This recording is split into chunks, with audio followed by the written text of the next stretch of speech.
believe that being a defender requires more than building shooting skills on a range. It's also a development of the heart, mind, body, and spirit. Join us as we explore what it truly means to be a defender in your training and in your everyday life. Welcome to Defenders Live.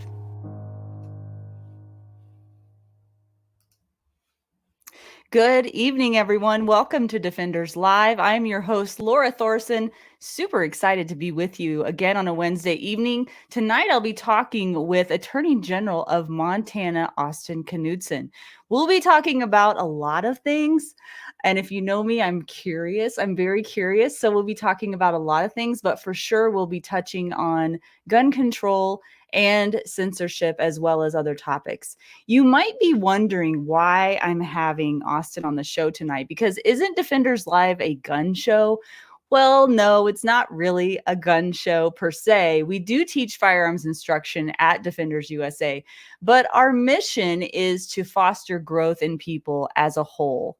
We believe a good defender is someone who has a deep sense of personal responsibility, who does the right thing even when it's the hardest path, and someone who is well armed, not only in their tools of defense, but more importantly, with information, experience, and skill so that they have the ability to make smart decisions. Would you agree?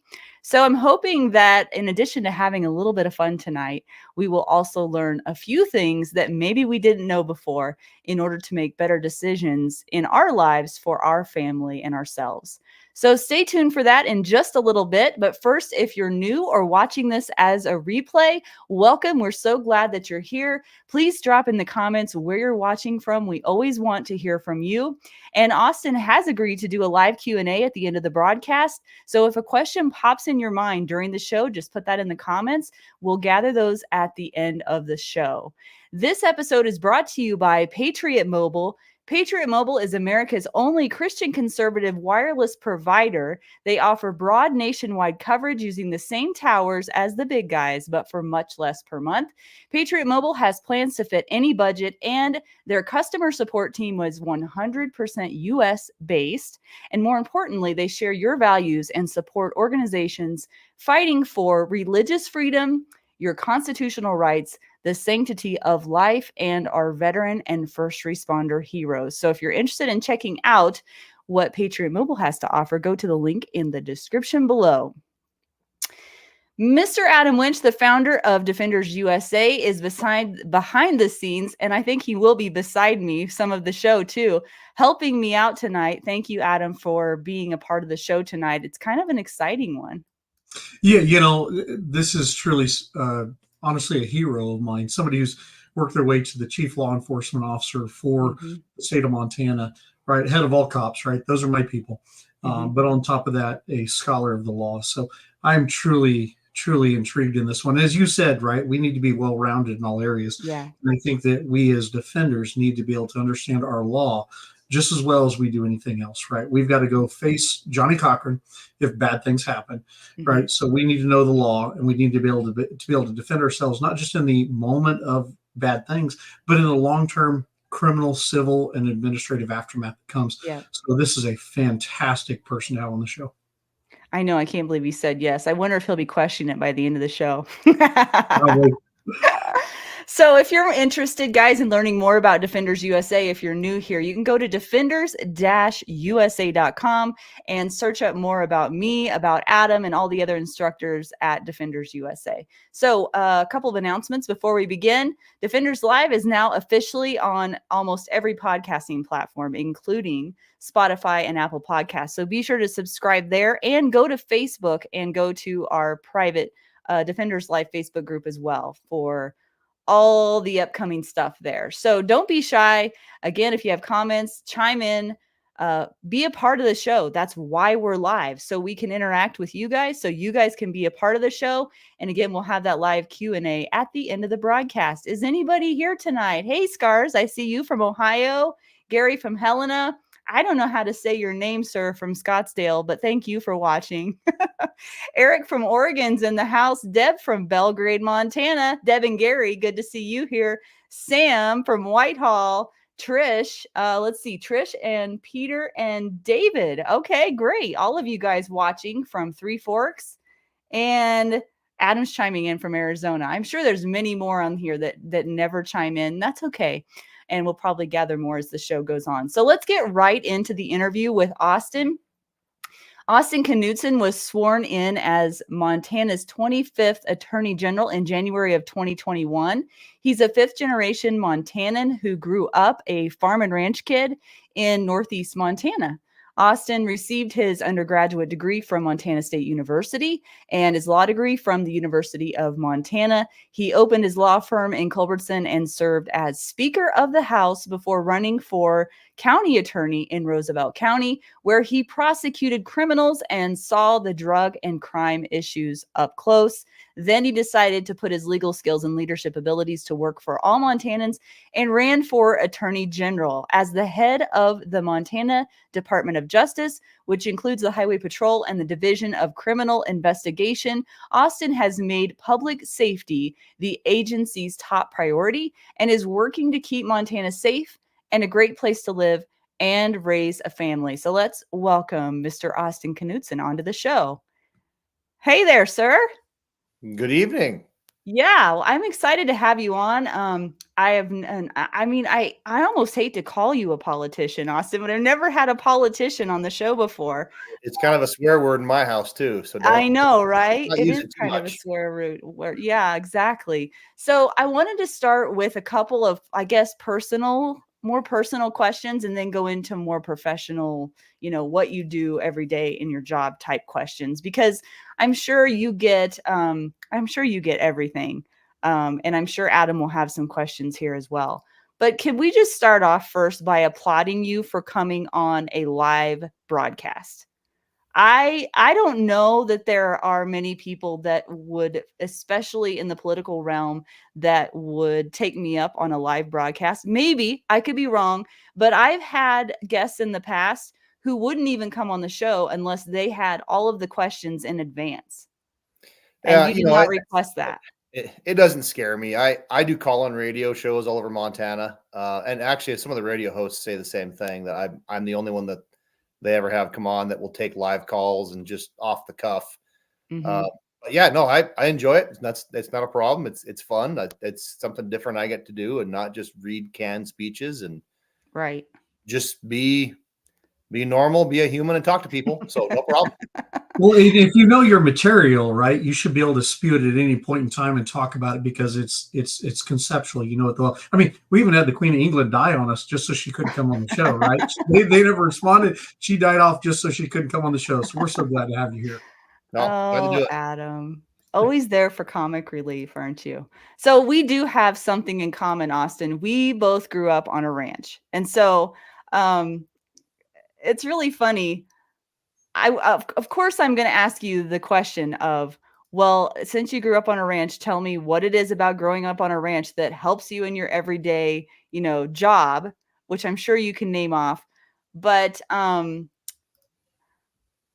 what do you think that is the skills that you learned there, or the character building that you learned there, that does help you in that role? Because I forgot where I was going with that question. So let's just lead with that. Well, I mean, I think no question the work ethic, right? I mean, and you know what this is like when there's cows that need to get worked, or when there's a field that needs to get harvested, or a fence needs to get fixed, or a well needs repaired. You don't have time to mess around. You don't have time to debate it. You don't have time to think about it, or yeah. And you can't just say, I don't feel like feeding today. You can't say that. Yeah. Try saying that to your dad when you're about 13 years old. Yeah, exactly. I remember where I was going with that. Now I'm wondering, why did you leave? I mean, I can imagine why, but I don't know. You must have a really strong passion for the law to leave the ranch and become a lawyer. Like, those two things in general usually don't fit together. Do you know? I mean, I'm being very stereotypical here, aren't I? Well, no, not at all. It's a question I get asked, and actually, I'm probably not your stereotypical lawyer. I mean, I've got some very good friends who are lawyers that I graduated with, and I mean that was the reason they went to law school. I mean, they were dying to be lawyers. That it was in their family. A lot of them very passionate about it, and I'm certainly passionate about what I do and about the law. But candidly, no, that's not why I got into it. I mean, I left the ranch because there was not enough there for all of us. I needed something else to do. That really is the reason. I kind of applied to law school on a lark. I took the LSAT on a No lark. kidding. Well, yeah, I mean, it was my wife and I had gotten married. We'd left Montana State University, both graduated. We moved home to the farm, my family's home up in northeastern Montana, and we were farming and ranching with my folks. And after about a year and a half of that, I mean, my dad and I had to sit down with a pencil and we figured out that just there wasn't enough there. The commodity prices, wheat prices primarily at that time were in the toilet, and there just wasn't enough there for everybody. Yeah. And I needed to Make find hard something else to decisions. do. So, Yeah. So, yeah. sir, you said the LSAT, right? For those of people don't know that, right? Correct me if I'm wrong here, but my understanding that's really just a kind of an aptitude for the law, an understanding of it generally based for the average Joe Jane civilian if they go take it. Is that what you're talking about for the LSAT? It's the law school admission test. It's the LSAT. They make you take it before you go to any accredited law school. It's less your aptitude for the law. It's more a test of. I tell people it's more a test of how you think. Really? It's very difficult to BS the LSAT. It was interesting. I crammed for it for about 2 weeks. I took a study course and, bought a book. But before I did any of that is I took a practice exam. Yeah. I scored whatever I scored. I don't recall, but then I sat down for 2 weeks and studied, and then I took another practice exam and I got the exact same score both times. So it really is more of a test of how you think. I mean, there's lots of people who think they can game the LSAT and, they take a whole bunch of classes and spend a whole bunch of money. I'm one that kind of tells people like, look, yeah, study so you know what it looks like. But if you think you're going to game the LSAT, you're kidding yourself. You're not. So I don't mean to hijack this, Laura, but I have a question for you. He has such a fascination with law, Austin. Yeah. So to me, I found that the law, though it's written in legalese, which is not English, right? Though it's written in legalese, I found that the law really comes down to common sense for the vast majority of the time. I find our laws to be actually, for the vast majority, at least where I was in the state of Colorado, to be very fair. At least they used to be very fair and very common sense. And when you're saying just seeing how you think, is that what you felt too as you went into this, not only the LSAT, but later as you went through the law school? Though there's a lot of history that's built into it, right? Early England, Blackstones, everything else. It just seems like it's really just common sense that's been broken down into tiny minutia in as much detail as possible as you can in verbiage. But it just seems like to me the law is really common sense. I think some of it is for sure, and a lot of it.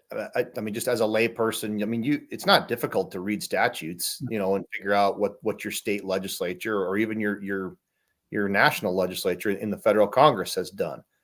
So there certainly is a lot of common sense. There's a lot of it that's not. I mean, there's a lot of stuff. I really struggled with some of the more obscure tenets of tort law. Yes. When it's an area of law that's not really built on statute, it's built almost entirely on court rulings and decisions. And this decision led to this decision, which morphed into this decision. And so this legal theory has changed over time like that. I kind of had a hard time with that kind of stuff, even though I practiced that area of law for about a decade. I certainly found like in the criminal prosecution world, that definitely was true. I mean, for the most part, criminal statutes are fairly easy to follow, fairly easy to apply, as opposed to like a civil court case, a slip and fall or an injury case. I definitely found that to be much more, I guess, black and white, cut and dry, common sense approach. Honestly, probably the biggest thing I struggled with in law school was legal writing. not that I was a bad writer, or not that I couldn't write. It's just that there's a very formulaic style Yes, of yes. legal writing. Then that was hard for me because I was kind of a creative writer, and I had been writing a lot since I was a kid, and I enjoyed writing, and I thought, oh well, I'm not going to conform to this style of writing. And then you realize, yeah, you are. Those judges are going to make you. There's a reason lawyers write the way they do. It is quite formulaic, but it's that way because it's efficient. It's As a efficient. writer, you can take artistic, leave of different things, but in the law, it's regimented to certain extents. Very much. Yeah, very much. One last question, Laura. I'll back out. You're good, Adam. So you picked University of Montana for your law school, right? I did a lot of research into law schools, looking at different things. Just out of curiosity, I don't know where Montana ranks. How come not Duke? How come not others like that? How come Montana? Because it seems like, as I looked at it today, it looks like it's a really good school. I mean, I could give you a BS answer, but honestly, I wasn't going to leave the state. You want to stay home? Well, I mean, I tell people this, and I don't think they truly understand. Like law school really was a lark to me. It was not something I ever intended. And the whole time frame from the time I decided to do it to the time I took the LSAT and applied was about 2 months. Oh, wow. I mean, it went really, really quickly, but I was adamant. Like I was either going to get into to the only law school in Montana, or I wasn't going to go. Like that's just, I had made that decision. Like if this is what I'm supposed to do, then I'll get in. If I don't get in, we'll punt and do something different. But I mean, we discussed briefly at the time a couple other law schools. Maybe there's like more conservative school somewhere out of state, but we're farm kids. I didn't have a ton of money. We'd just gotten married. We were broke, so we knew we were going to be borrowing money, and the thought of out-of-state tuition was not something I was relishing. So yeah, I was going to go to the Montana school, or I wasn't going to go. That's why. Sir, it's an absolute honor to have you. Laura, I'm going to back out. Well, let's switch gears. Yeah. Calling me sir is like putting an elevator in an outhouse. Like I'm just Austin. That's great. I love it. Okay, I wanted to get your take on this. I think I have an idea probably what you'll say, but I'm curious. Whenever I started the show, I led with personal responsibility, right? And what that means to us and why it's important. And as gun owners and gun carriers, we should have a high level of personal responsibility. But honestly, whether you are or aren't carrying a gun, I believe it's important for lots of reasons. What is your take on personal responsibility as it relates to the role that it plays in a civilized society?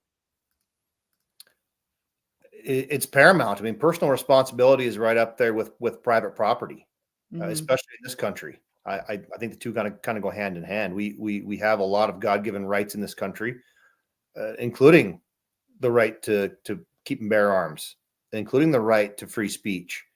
But with that comes a lot of personal responsibility. Absolutely.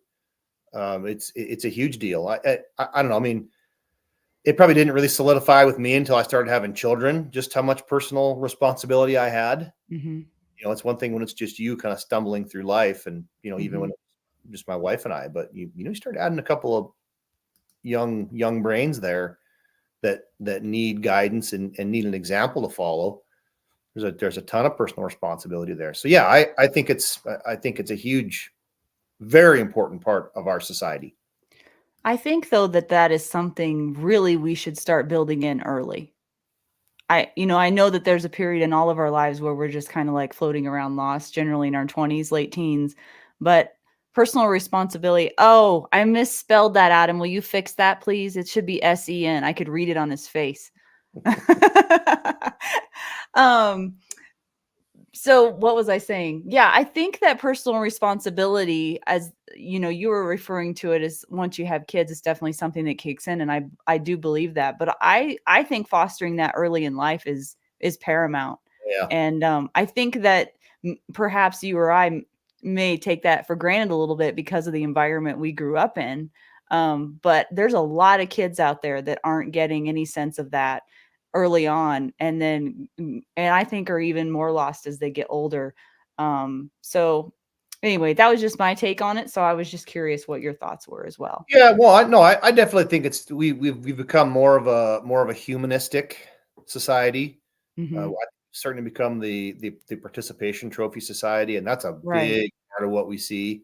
Right. Uh, I've certainly seen it. Well, I mean, we see it just in law enforcement in Montana. I'm in charge of the highway patrol, and the the number of new highway patrol cadets and troopers that we hire. I mean, historically, that's been a career job. Mm-hmm.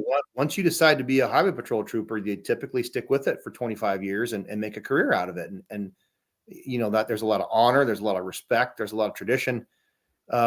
I think, and I don't mean to just say the highway patrol. I think we see this in a lot of law enforcement right now. You see a lot of the younger generation that, I'm not really sure this is what I want to do, and I kind of just want to work a 9 to 5, and spend more Mm-hmm. time at home, and what can this job offer me? Mm-hmm. And boy, when you're talking about law enforcement, that mindset just really doesn't work. You have to have a Yeah. sense of personal responsibility. Yeah. You have to have kind of that sheepdog mentality Right. that I'm doing a public service and I'm doing society a good here. But yeah, I mean, I think that's just a function of where we are in this country for sure, with our education system, with a lot of our secondary education system, post-secondary. There's a lot of pandering to kids. There's a lot of pandering to people. I And agree. And that's so funny that you brought that up, because I actually did a couple of ride-alongs recently with my local law enforcement, and I learned quite a bit. I learned things I didn't expect to learn. And one of the things I learned is that, um, at least from what I experienced, there was a lot of adult babysitting going on. I mean, there was a lot of people calling, for help on things that, like, what are they even calling for? This isn't your job. You know what I mean? I just thought that was really interesting. It was just like, um, I don't know, seeing a slice of the community that I'm not used to really being involved in or seeing. And they're dealing with that day in and day out. And it just seems like, I don't know, maybe it's always been that way, but I think as society starts to kind of turn a little bit that way and lacking that personal responsibility, there's a certain section of people that just kind of think, oh, I just push a button, I call the person, and they come take care of it for me. And well, that's just, we're the Amazon generation right now. We're yeah, instant gratification. I mean, whatever right. you want, it's at the touch of your fingertips, and we can have it to your door. I mean, not here in Montana, but in a lot of places, we can have it for that day. And Right. it's I forget what city. I was just watching a news story on just like about a week ago, and they were literally having to do a public education campaign for the citizens of this major city about, please don't call 911 unless it's actually an emergency. Yeah, Because exactly. this major city figured out that really only about 35% of their calls they were getting at 911 were actual bona fide law Right, enforcement or medical emergencies, and the rest of it was right, just nonsense. right. My McDonald's fries are soggy, and someone called 911. I mean, it's garbage like that. Yeah. Yeah, it's a symptom of where we are as a culture for sure. Yeah, and what a waste of time and resources, honestly. It's just, I don't know. Anyway, okay, all right, so this blew me away. I read on your website that you have filed 45 lawsuits against the Biden administration. 45. We might actually be at 46 now, but yeah, I mean, we were joking there for a while that maybe we'll get to 50 before the November election. I think we might get to 50 this month. Wow. Yeah, I mean, it's not a matter of ringing up a number for us. I mean, that Yeah. it function of that's how out of control this administration in Washington D.C. is, and I don't say that just to be bombastic or throw out political rhetoric. Mhm. This really is an administrative state at the federal level that is out of control. And especially in this last 6 months, there's a federal deadline by which these agencies, after a certain point, they can't just unilaterally put out rules. They have to, once they get past X date, they have to get congressional approval. Well, that date was about 2 weeks ago. And so leading up to that, I mean, it was just a shotgun. It was whack-a-mole. We really couldn't keep track. They were cranking out regulations and rules so fast at the agency level and Washington, D.C. But that's where, I mean, I would say probably 90% of these federal lawsuits that I filed come from. The only defense a state like Montana or any state has against those federal regulations that are either unconstitutional or they're not authorized by actual Congress is you have to sue. We have to get in federal court. We have to get them blocked by a federal judge, probably go through an appeals process, end up in an appeals, a circuit court somewhere.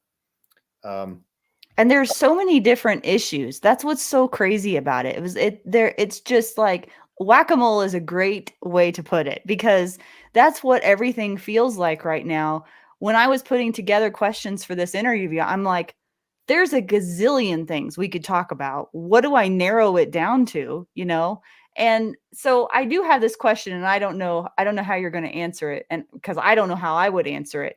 But I'm wondering, if you had to pick the single biggest issue that needs addressed in America today in order to continue as a functioning society, what would that be?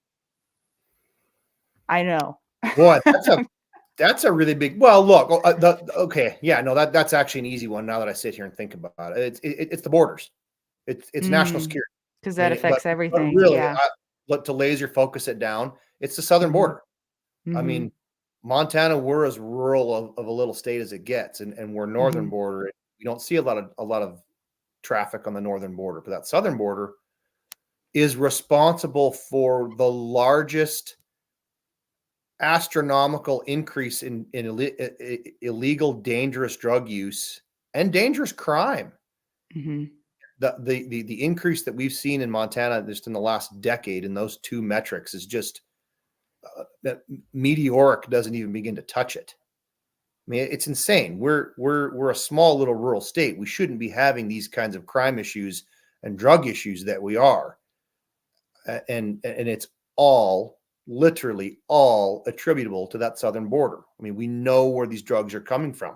And when you have that much illegal drugs, you're going to have violent crime. And we have it here in Montana.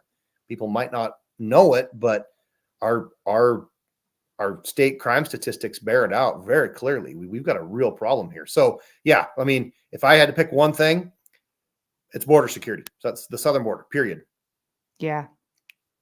So it seems odd to think that Montana is so affected by the border, but I've been doing a lot of research on it and reading about it. And as a cop, I dealt with it even where I was at.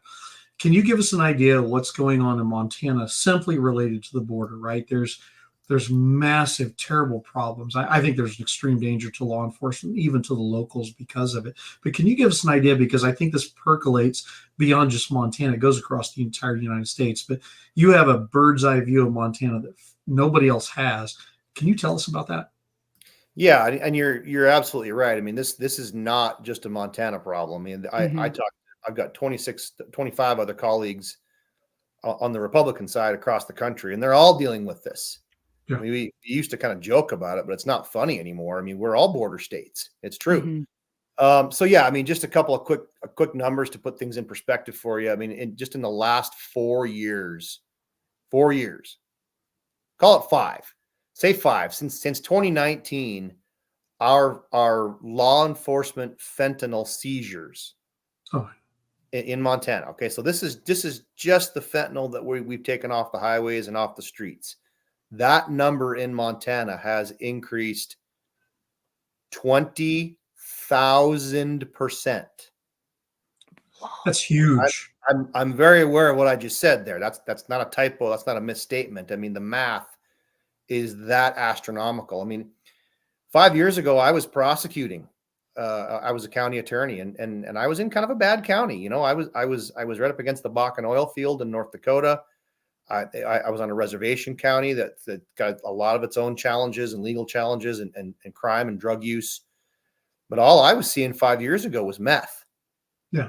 Which is bad. I mean, we've got a huge methamphetamine problem in Montana still. But at that time, I think probably most prosecutors in the state would have told you, but we're a meth state. Meth is by far our biggest problem.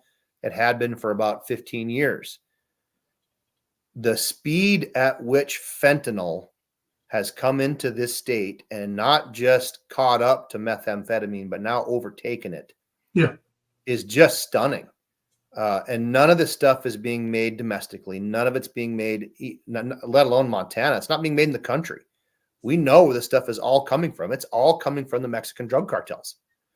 Not my political opinion, not rhetoric. I mean, we know the DEA will tell you, your local sheriff will tell you, any task force officer will tell you, this is Mexican cartels, some of the most ruthless organizations in the world, and they're operating here in little old Montana.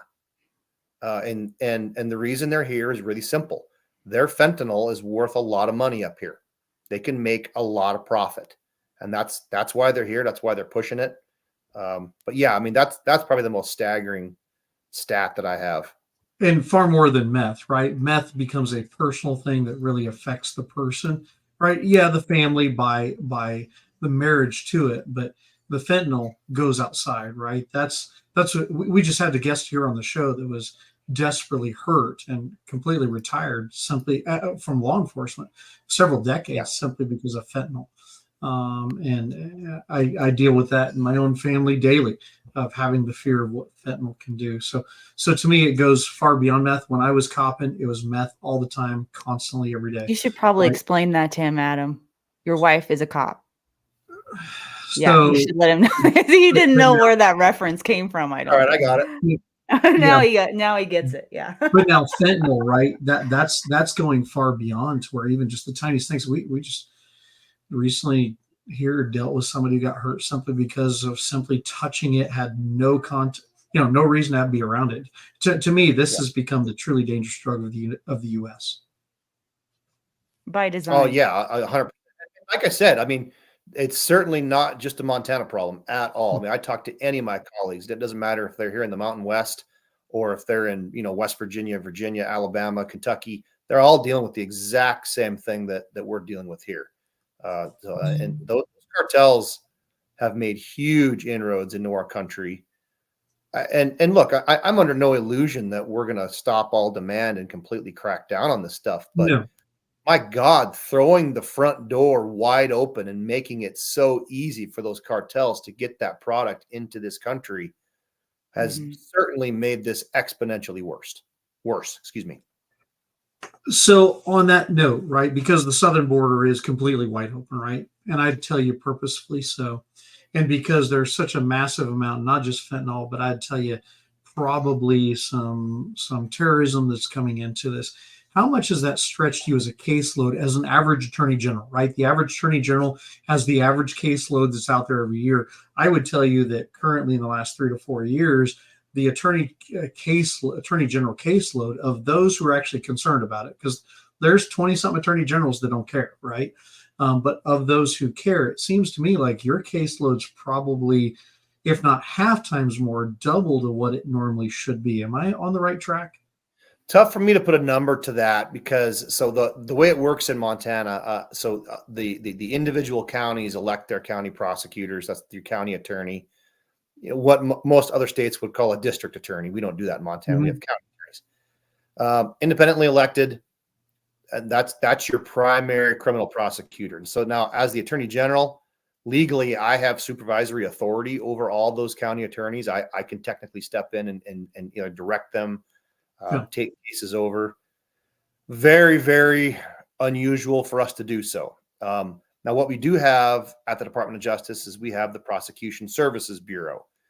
Basically, I have about a dozen really, really, really elite, really skilled prosecutors that all we do is run around the state and help county attorneys with the really, really nasty stuff.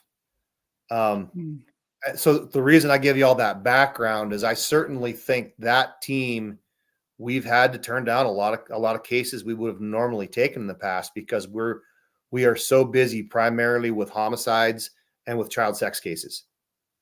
And that really has become the only two things that we're really functionally able to focus on. And that's simply because, I mean, there's a lot of rural county attorneys in Montana who've never done those cases. Those are not easy cases to prosecute. No. I can say that from experience. Those are cases that require a lot of skill. You're highly subject to appeal. So they got to be done right the first time. You know, we can't have inexperienced attorneys just wing it, and we risk losing a case on an appeal, and a really bad guy gets released. But I mean, to your question, that team is overloaded. Now we try not to say no, especially to those types of cases. But I mean, what that has meant in a lot of other areas that we get asked to step in and help with, we're just not able. And certain civil cases, county fraud, election law cases. I get asked all the time, and what are you doing about election law? How are you helping with election law? Well, first of all, I don't have a lot of authority there. But secondly, even if I did, I would not be able to assign any of our prosecutors to handle those cases just because they are so crazy busy with those major, I mean, just the really ugly felony prosecutions that we are literally running week to week from side to side in the state, trying to help local prosecutors with. How's the DOJ working with you? Are they working well? Or are you finding pushback from the DOJ? Candidly, we had some pushback early on, not from the criminal side. I mean, that was one really nice thing. I mean, I'm very pro law enforcement. I spoke the language. I really like working with law enforcement. I enjoy that relationship. And when I was a prosecutor, but then even with the criminal lawyers in the Department of Justice, for the most part, that went really, really smoothly. Some of the civil stuff, to be sure, there was long-term staff that had been there for multiple administrations that certainly were not of the same political ideology that I was. I think there was definitely some sandbagging going on. Some lawyers that didn't like the direction I wanted to take certain cases and the direction I was taking the DOJ, and definitely some inertia there. I mean, after 3.5 years, we've largely resolved that, and we're in a good place now. So it seems like that they've realized you're serious. You're actually doing the work. It's not just for election purposes in the future type thing. So they're taking you serious, and the sandbagging has gone away. It was a tonal change, right? Like Montana has never been, I don't say this to toot my own horn, but we had never been a leading state. We had never been the tip of the spear on any of these issues. I mean, let's just talk like on the federal litigation, taking on the administration and pushing back on whatever issue that might, Second Amendment stuff, environmental stuff. I mean, whatever the case may be. Montana was always a backbencher. We're a small state. We're a small office. We didn't have a lot of resources to bring to bear. And I came in, and I'm aggressive. I wanted to be part of those big fights, and made it clear to my staff and new lawyers I hired, like, look, you're going to come work for me. We're going to roll up our sleeves, and we're going to get in some boxing matches, and they're going to get ugly, but we're going to be in the front. So that, I mean, it's been fun, but that was also scary to a lot of lawyers that I inherited, that, they weren't used to that level of aggressive lawyering, and either didn't like it or had to get on board really quick. Any personal danger to you or your staff? There's always things. We try not to downplay anything. We're in a secure location. We take security very, very seriously. There have been a couple of incidents where people have showed up at the office or have made threats into the office, and one or two of them have showed up. We've had to deal with those types of things. Thankfully, nothing has been. I don't want to downplay anything. It's always serious. We haven't had an incident. No one's been hurt or overtly threatened. I mean, I get some overt threats just in my elected role often enough. That's kind of water off a duck's back. But luckily, all been pretty handleable. So where I was at, I became very good friends with our current now district attorney, where I was police officer at. Right, he was actually the lawyer for our street crimes unit, and we became very good friends. He's now the district attorney, but it was interesting that as he grew through the ranks, and very incredible good lawyer, how it was very obvious that he became the final step that Mr. Bad Guy went through, and it didn't matter if it's international criminal or a local, just thug or dirtbag. And because they're the final one, I found that oftentimes his job and his family face the same dangers oftentimes as local law enforcement, right? Because we at local law enforcement, we did the arrest, we put you in the, the pig pen, right, in the jail. But later you had to deal with the district attorney's office, or in your case, the county attorney, and then the state attorney general's office. So you became the final really area for them to have their angst and their anger upon. And I found the death threats or the threats to him. And honestly, it wasn't just local. It was sometimes regional or national or even international anger towards him. And that's kind of the nexus of the question is, to me, you're dealing with big stuff that's just beyond Montana. It's growing outside the borders of Montana because of what you do. And you are in the same role as the cop on the street, and your danger level is just as high. And I can't tell you what an honor it is to have somebody here with that type of heart. No, I mean, I actually disagree. I mean, I think your law enforcement officer, your sheriff deputy, the highway patrolman, the local PD. I mean, they're the ones dealing with the danger on the street every day. I mean, I get some spotlight and do a few things, and certainly I've been pretty active against the cartels. That's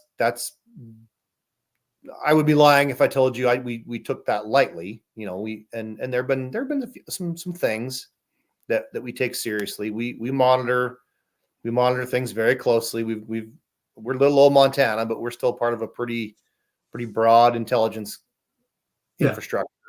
I'm being a bit nebulous just because I don't want to get too far into specifics here and tip my hand. I will say we have not had what I would call a really serious threat. We've had a number of smaller threats. As I said, we've had a number of disgruntled citizens, people who've made threats.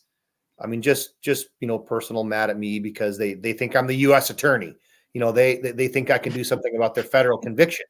Doesn't matter how much I try to convince them that I'm the state attorney general. I can't help you with your federal conviction. Well, I mean, then they're mad and they want to show up at the office and, they slip a dragnet and show up. That's happened a couple of times. We had a felon show up recently here at the Capitol complex. I mean, a real similar thing. He was sure he was coming to meet the U.S. attorney, but despite everyone telling him that person was not actually at the state capitol in Helena, but he was determined, and he showed up at one of my buildings. It was not our main office. It was actually near our motor vehicle division office, but he was a known felon, and they actually caught him with a long gun on the Capitol complex. And I mean, he ended up getting charged federally. So things like that do happen, but I mean, that's probably as far as I want to go with the conversation there. And again, it's just I don't want to divulge too much of what we have going on. This country needs you. Glad to have you here. Yeah, just it's the job. That's the way I treat it. Like it's the job. So just as a reminder, guys, we only have 15 minutes left of this interview, and I haven't even gotten to the good stuff yet. So if you have questions for Austin, put those in the comments, and we're going to get to those very soon. So I wanted to talk about I guess there aren't a ton more things, but a really, really big thing, Austin, is the article on your website about one of the crazy things, the lawsuits that you sent against the Biden administration had to do with private gun sales, gun control, or at least the, how do I want to say this? The actions being taken to try to push forward more gun control across the country are in our face, and they are very bold. I feel like we're on a slippery slope right now. I think we have been for quite some time, but I think more people are aware of it now than were in the past. And so, I mean, I don't know at this point if it really can get reeled back in or if we're just in damage control mode, but I'm curious your take on that. And also as I spoke specifically about the private gun sale bans, correct me if I'm wrong, I think that's already in effect in Canada, is it not? Didn't something happen recently up there about Well, I private mean, gun sales? Canada has made it basically impossible to own a firearm, except in some very limited circumstances. And every year Yeah, Justin Trudeau's in power, those get chipped away at a little more. right, I mean, at this point, I don't know why any gun owner in the Western Canadian provinces has not moved down to Montana yet. I right. would. Yeah. No, I mean, look, we knew who Joe Biden was. I mean, I can remember listening to him on the debate stage clear back in 2000, was it 2006, I think? Maybe it might have even been 2004. I mean, he said clear back then, and I recall this very clearly in an early Democratic presidential debate, that he was vehemently anti-AR, didn't think anyone in this country needed an AR, and if you believed that you did, you had a mental disease. Mm-hmm. That's who this guy is. I mean, Yeah. so any thought of measured approach here, that's been thrown out the window a long time ago. Now, the good news is we've got a really good Supreme Court. I don't care what you think about Donald Trump. I think the man is a genius. I think he's done some great things for our country. The Supreme Court, if we did not have the current makeup of the U.S. Supreme Court, things would look a lot different in this country, especially for firearms owners. Mm-hmm. But you look at just the rulings we've had in the last couple of years. The Heller decision, huge. The Bruin decision, huge. I think we're likely to get the Supreme Court to take up the Mexico versus Smith and Wesson and other gun companies. I think they're likely to take that case up, and I think this administration is going to get slapped down. But all these ATF regulations, yeah, I mean, I'm a gun guy. I mean, I don't say that because I'm on this show. I mean, I have been shooting and hunting and reloading and gunsmithing and collecting since I was a teenager. And this is stuff I take very seriously. So the pistol brace rule, we led on that one. The universal background checks rule, we're leading on that one. Those just infuriate me because those are liberal panaceas that they have been trying to get through the federal Congress for 40 years. They've never been able to do it. They don't have the votes. They know they don't have the votes because there's no public support for those things. And the fact that this president would try to just shove something that huge through in a rule when he should know better. If anybody should know better, it's a guy who was in the U.S. Senate for as long as that guy was. I mean, he knows how law is made. You don't make law at the agency level. If Congress wanted to impose universal background checks and ban private firearm sales, Congress could probably try to do so. So the fact that this administration is just shoving these things through in rule, it's frustrating. But the good news is you got AGs like me. It's not just me. I mean, I've got a ton of great colleagues across the country. We have to file suit. I mean, that's why we sue. We get to federal court, and ultimately on those things, I think we probably end up at the U.S. Supreme Court. And I'm very optimistic. I appreciate you saying that. That gives me some kind of solace, but I'm wondering, do you think that states like Montana and Colorado, there's so much stuff going on in Colorado and even Arizona, do you think those kind of states are more at risk than we realize? Or do you feel like we're as long as we keep good people in office, we're going to be able to fight back against this? Because explain federal regulations on a state level. The state has the ability, I don't know the right words to use here, Austin, so you're going to have to help me out. But the state has the ability to, and essentially not override, but not enforce, right? A federal regulation that's explain this to me because I don't know. I'm just so we have state laws on the books that the Montana right. legislature has already instructed local law enforcement. And look, candidly, I don't think they needed to. I mean, I think if the ATF rolled into pick a county in Montana, if the ATF rolled in there and walked in the sheriff's office and said, "Hey, you work for us now, and we need you to come help us do X." I mean, whatever. Round up firearms owners or go door to door and gather firearms. I think there's 56 county sheriffs in this state who would throw those ATF agents out of their county. And we've actually already seen that with a couple of really good sheriffs that we have in the state already. The ATF tried pulling some shenanigans like that at a gun show a couple years ago in Great Falls. Oh, yeah, I heard about that. Slaughter, a good friend of mine, but the Cascade County Sheriff, I mean, he literally threw them out of his county when he found out about it. Because so the sheriffs are really I guess in some ways you could say our last defense or last line of defense, right? And they play a really important role.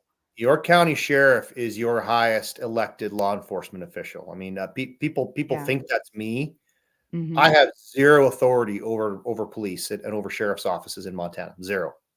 That your local sheriff really is the last line there. And we're lucky. Like we've got great sheriffs in this state that are doing the right thing when these things happen. But that behooves us to elect good people. So I think to your point, that's absolutely true. Now, there are exceptions to that, right? I mean, we had an instance here a little over a year ago where the IRS showed up again in Great Falls, but at a gun shop, at a licensed federal firearms license dealer. And they showed up to execute a search warrant for financial records. 20 armed, flak-jacketed IRS agents showed up, and they confiscated all of his 4473s. Wow. What in the hell does the Internal Revenue Service need with ATF Form 4473s that by law are only to be viewed by the ATF? I mean, that's a scary one. But that's an area like federal taxation law. That's an area where we as the state have no authority.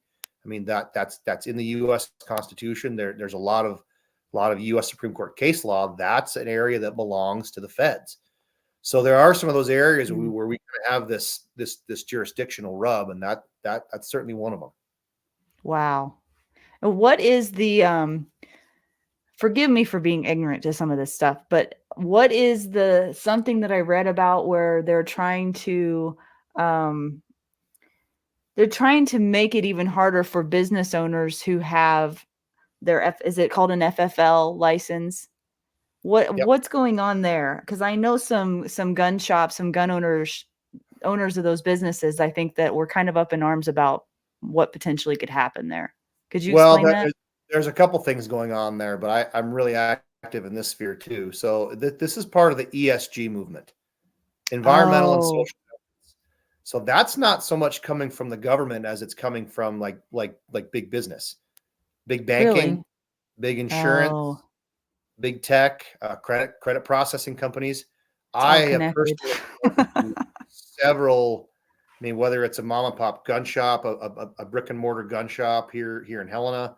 I've spoken to a couple of retailers and manufacturers that are just de facto getting their like property casualty insurance just on their building, right? Just building insurance canceled. Really? Because they're in the firearms industry. I've got a number of friends and colleagues in that industry who are being denied access to credit. Building firearms and building firearms accessories right now is a pretty safe business to be in. It's a profitable business. You're probably going to do okay if you're any kind of a business person. The books look good from a lending risk standpoint. For a bank, it's a good deal. That's a good business to lend to. We're seeing more and more of the big banks, the Wells Fargos, the JP Morgan Chases, the Citibanks, and you'll notice I'm not afraid to call them out by name because I've had these conversations with them. They're being very, very predatory to the firearms industry. Well, even denial. to firearms instructors too, because I know PayPal is not friendly to firearms, any kind of firearm stuff, and I know that's in their policy and they have a right to do that. But there was a point there, I think, in 2020 where it got really hard to do any kind. I mean, even if it just alluded to anything firearms related, not even selling a gun, it was just Yeah. doing training, offering a class was hard. I mean, it's just crazy how far this has gone, you know?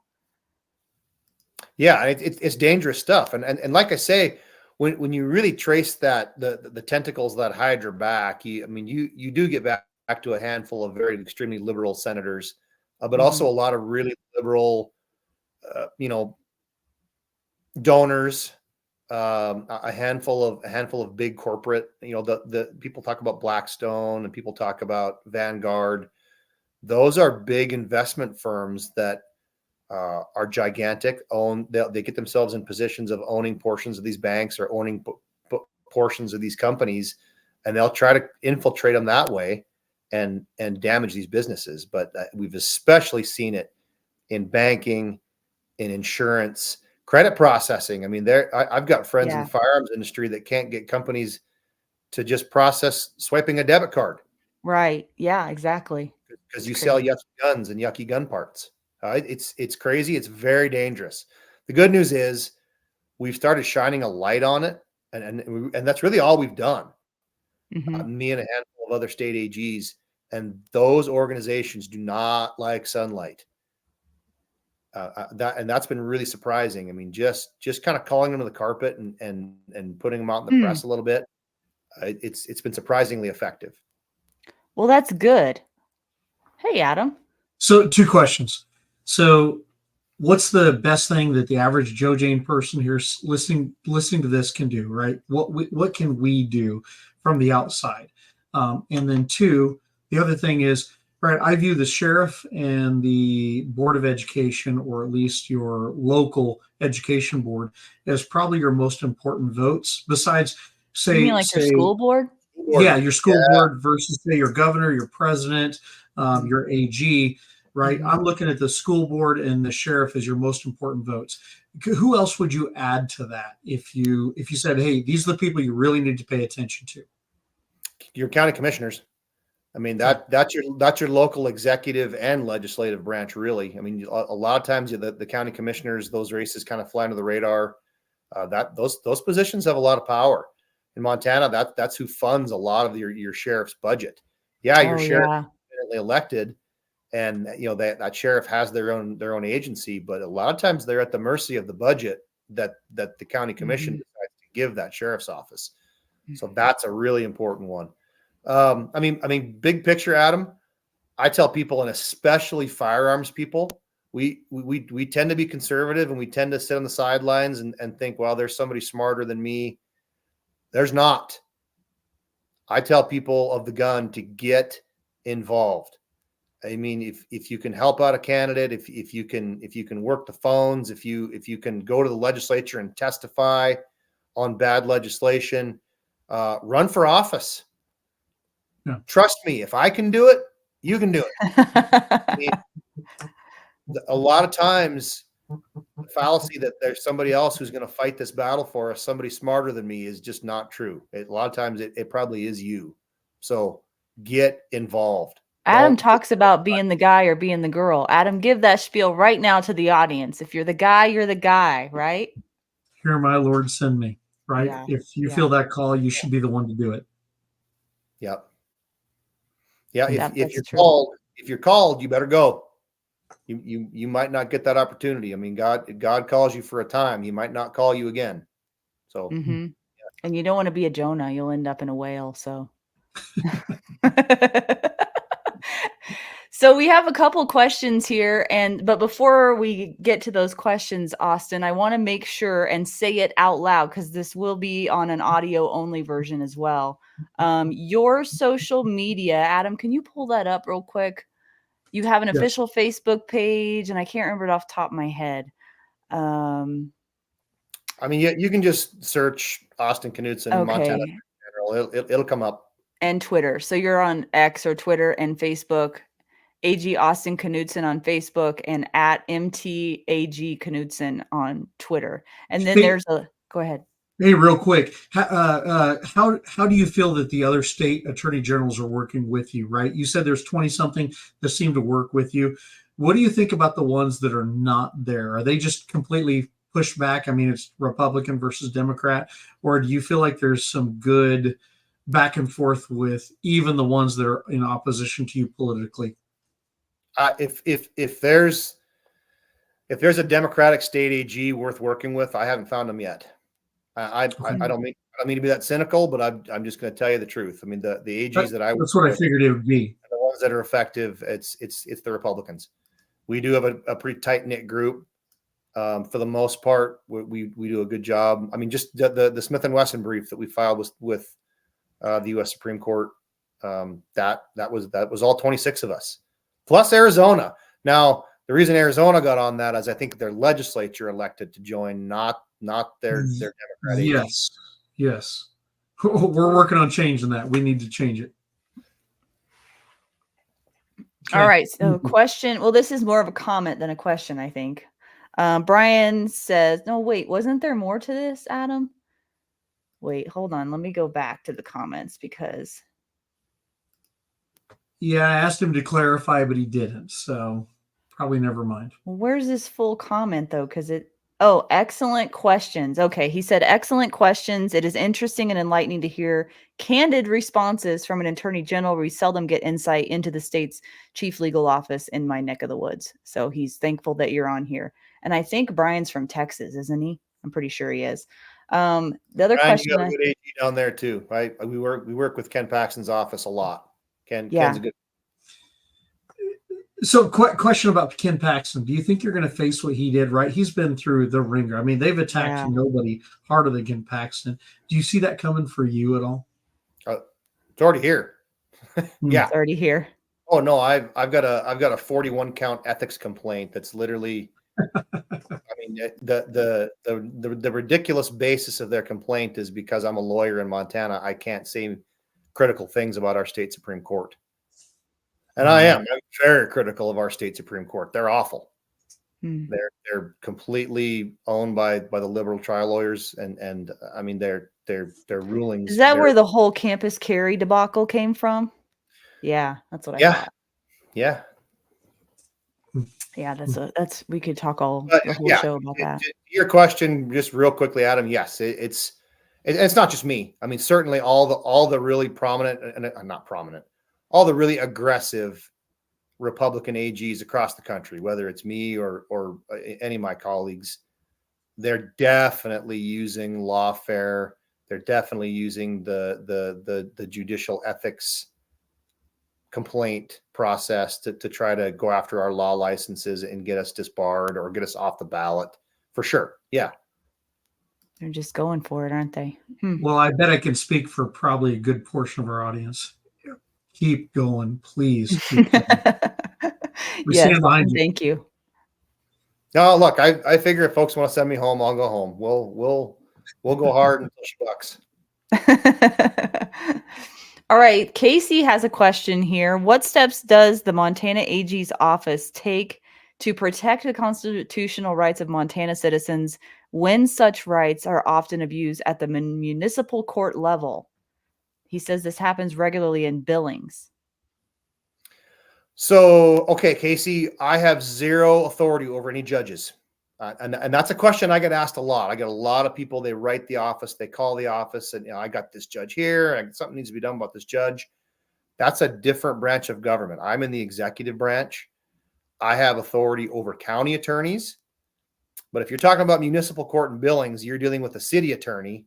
I have zero authority over that city attorney. What you need to do, if that happens, if something bad happens in municipal court, you have a de novo appeal to get into district court.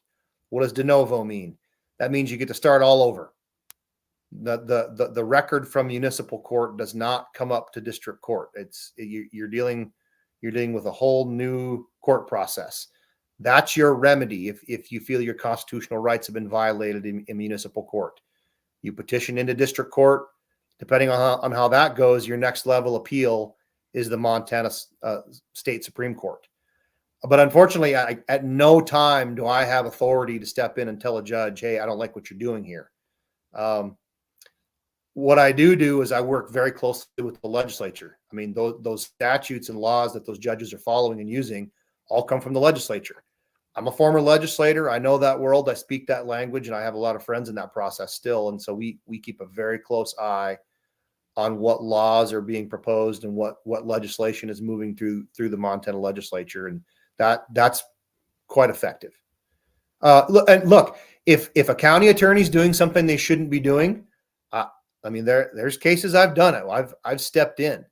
Again, I don't like to do that because I was one of those guys, and I was an elected county attorney, and I rarely do that, but I have done it. But if you're talking about a municipal court, that's a court of limited jurisdiction, and your remedy is to appeal that into district court. Okay.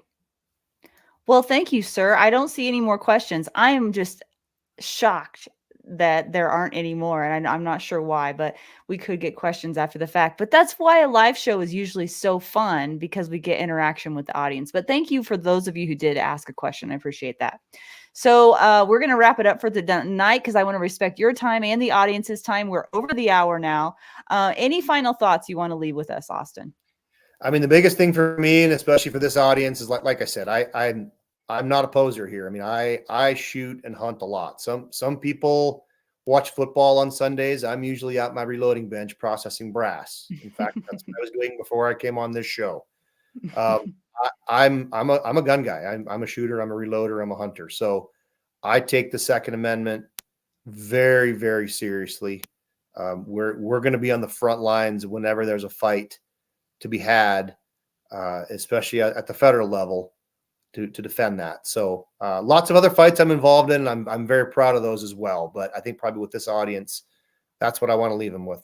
Montana is leading a lot. I won't say all, but I probably can say most.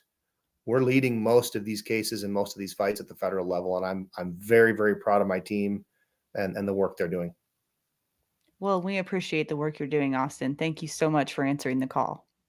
Glad to do it. Yeah. And thanks for having me on. Truly, it was fun. Yeah, it was. We'll stay in the green room. I'm going to finish up the show, and then I'll be there in just a second.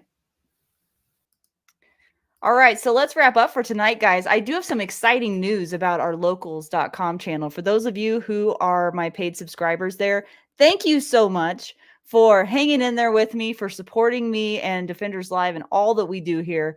I cannot thank you enough. Truly, truly appreciate it. I'm really excited to drop a new episode of Defenders Uncensored probably by the end of this week. I think we're doing the roundtable discussion tomorrow. It's going to be with Adam Winch, JT Grover, Cade Lamb, who's Sheriff Mark Lamb's son. We had him on last week. He decided to do an uncensored episode with us. We're going to be talking a lot about the southern border and a couple other topics as well. And then we've got Matt Christensen on from Matt Christensen Media. He's also out of Montana, and he's got some incredible insights into some issues going on with our country as well. So it's going to be a really good combination, I think, a meeting of the minds, and I'm looking forward to that. So I'm going to be shooting that tomorrow and then probably posting that towards the end of the week. If you don't know what Defenders Uncensored is or where to find it, it's something I put together as a series of roundtable discussions where we talk candidly about issues that some consider controversial, but we don't think should be. And we put it on locals.com because we're not going to get kicked off of Locals. And so in an effort to save my Defenders Live channel, I started a locals.com community over there to talk about issues a little bit more deeply. So come join us over there. Search up Defenders Live on locals.com and you can check that out as well. Next week, I will probably not be here, but Adam Winch is going to be taking over for me. And we are going to be having Gabe New on next week. And I will have more information on him. I'll be sending out emails to everybody who's on the list about what we're going to be talking about. We haven't had it all formulated yet. Adam Winch is going to take over, so I don't need to care right now, do I? but we'll give you more information. Also, stay tuned in the future for Mr. Mike Ox. He's agreed to come on the show. Cassie Crago, Sandra Woodruff of A Girl and a Gun, Whitney Lindsay of Hella Gunner, and Tiffany Johnson and AJ Zito are coming back later in the summer, as well as a couple other names I can't drop just yet. So I'm excited to bring lots of new people to you each and every week. It's going to be a hot summer. I'm really looking forward to seeing you. And you'll be with Adam next week, Wednesday, 7 p.m. Mountain Daylight Time. Until then, take care.